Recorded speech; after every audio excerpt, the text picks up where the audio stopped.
"I've never been kissed," she whispered.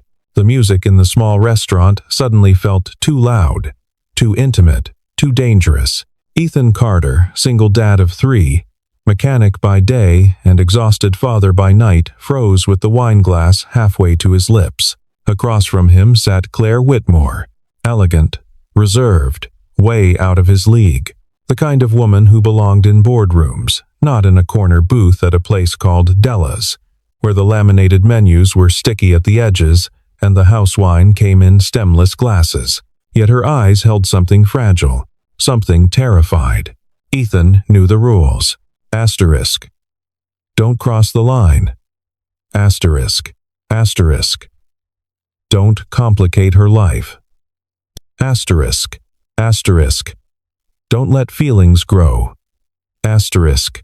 But that night, every rule he had ever lived by was about to shatter. The thing about a Tuesday afternoon in Grover Falls was that nothing ever happened. That was the whole point of the place, a small town in the hill country of central Virginia where the main street had a bakery, a hardware store, a diner, and Carter's Auto and Repair, which Ethan had inherited from his father 11 years ago, and kept running through 2 recessions and 1 grief that nearly swallowed him whole. He had the hood of a 2019 Subaru Outback raised when he heard the crunch of gravel that wasn't quite right. Not the easy roll of a car pulling in, the abrupt, skidding kind. He looked up. A silver sedan had drifted to a stop just off the edge of Route 9, its front tire kissing the shallow drainage ditch that ran along the shoulder. Not a crash. Barely even an incident. But the engine was making a sound that Ethan recognized the way most people recognize their own name.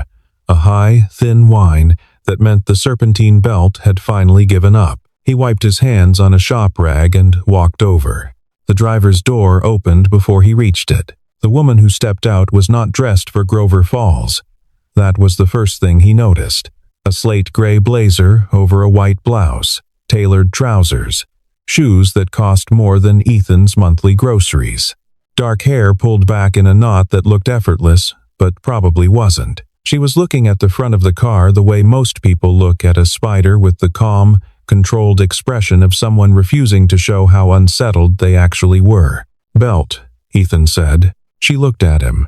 Her eyes were the color of dark amber, the kind that looked almost brown until the light hit them. "I'm sorry?" "Serpentine belt." "Probably the tensioner too." "Sounds like it's been going for a while." He nodded at the hood. "May I?" She stepped back. He lifted the hood, confirmed what he already knew, and lowered it again. "I can have it done by Thursday.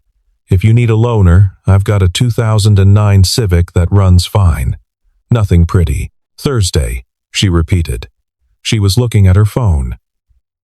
Then at the road. Then at nothing in particular.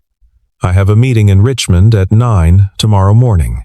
There's a rental place in Harrisburg, about 40 minutes east." He paused. "I can call them if you want. They know me. They'll hold something." She looked at him for a moment. Something shifted in her expression, not quite surprise, but something adjacent to it. The way a person looks when they're recalibrating an expectation they hadn't realized they'd formed. "That would be very kind," she said. "Thank you." Her name was Claire Whitmore.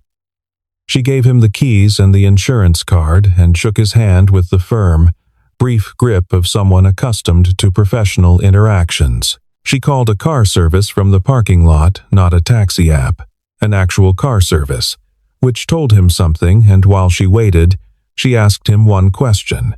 "Do you own this place, or do you work here?" "Both," he said. She nodded, as if that answered something she hadn't technically asked. The call came Thursday morning, 20 minutes before the Subaru was ready. "Mr. Carter." Her voice on the phone was professional, but not cold. "I'd like to take you to dinner, to say thank you properly." Ethan was standing at the parts counter with a coffee going cold beside him. One of his mechanics, a 24-year-old named Brady with permanent grease under his fingernails, was pretending not to listen from the other side of the shop. "That's not necessary," Ethan said. "I know it isn't necessary. I'd like to do it anyway." A pause. Della's, on Main Street. If that works. Friday evening, 7 o'clock. Unless you have plans. He had plans. He always had plans. The plans were called Lily, Noah, and Emma. He said he'd think about it. He told Brady not to say a word. Brady said nothing, but the expression on his face said quite a lot. He thought about it for 2 days. Or rather, his children thought about it for him. They were 10 years old and they operated as a unit when they decided something mattered. Lily, the oldest by 4 minutes, who handled all negotiations with the gravity of a small senator. Noah, the middle, who was quiet and observant, and therefore the most dangerous. Emma, the youngest, who had her mother's eyes and her mother's habit of saying exactly the thing no one else would say. She called you at work, Lily said at dinner Thursday night. That means she's serious. It means she's polite, Ethan said. She drives a silver car, Noah said, without looking up from his homework. How do you know that? Noah shrugged. Dad. Emma set down her fork. When's the last time you went on a date? Ethan opened his mouth. Not counting the thing with Mrs. Patterson's cousin, Lily added. He closed his mouth. The thing with Mrs. Patterson's cousin had lasted 1 dinner and ended when Ethan realized they had nothing to say to each other after the appetizers. That had been 2 years ago. Before that, a coffee that became a walk that became a polite goodbye, 18 months after Sarah died. Before that, nothing. Just the children and the shop and the particular exhaustion of loving people more than you have energy for. She's a CEO, he said finally. What's that? Emma asked. It means she runs a company. A big one. The 3 of them exchanged a look.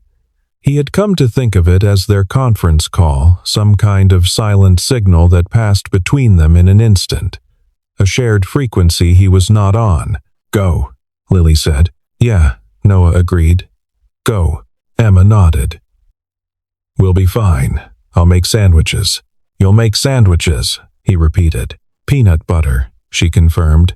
I know where the bread is. Ethan looked at his children, his extraordinary, exhausting, impossible children, and felt the particular combination of love and helplessness that had been